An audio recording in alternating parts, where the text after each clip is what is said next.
write at the New York Times a column called Disruptions. And what Disruptions is it's exploring how technology is disrupting society in lots of different ways. I look at robots, I look at the way children use technology, the way the blind use technology, social media, and so on. One of the things that I'm kind of famous for is in America, we were not allowed to use technology on airplanes, and I didn't like that rule. So I started doing all this research looking at why it existed, and eventually, after about 3 years of reporting, convinced the FAA to overturn that rule so you can now use devices on airplanes. I don't know if that applies to Europe yet, but we can still work on it. In the US, for smartphones, adults spend 2.5 hours every day. Teens spend double that, with 5 hours and 12 minutes each day. And as BuzzFeed said, social is on a serious growth pain, and the millenniums are the driving force behind it. One thing is flexible displays. Right now, there's a lot of you that have paper in your hands, but in the future, you're going to have these. These are flexible devices that are completely bendable. This is made by Samsung. It's a 5 to 55-inch screen that is completely flexible. LG is working on this technology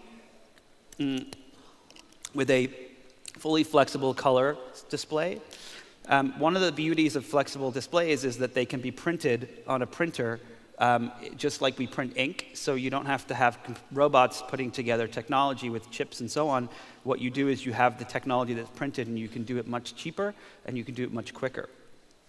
At MIT, they are working on the flexible displays that are made of e-ink, and e-ink is the same thing in the Kindle. And Samsung has been working on flexible smartphones, and the idea is that these things can bend in lots of different ways, that they cannot break. There are lots of different benefits from these technologies.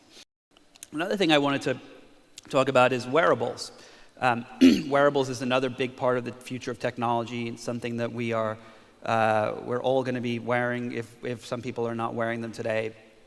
There's a huge battle for this right now.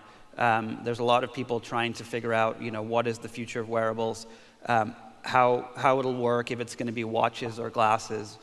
One of the things I say about wearables is that, in the past we would walk to our computers. In the present, we carry them in our hand, like this. But in the future, we'll wear them. Wearable computing on your face is a really, really fascinating technology, but it's also a very scary technology because it brings up a lot of issues with privacy.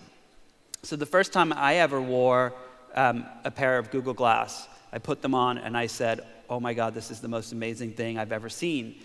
But then what happened was a few weeks later, after I tried it for the first time, I had a scary moment. I went to a party in Silicon Valley, a dinner party, and I stood across from someone who was wearing the same things that I tried on the Google Glass, and I felt like I was standing across from someone who had a camera in my face.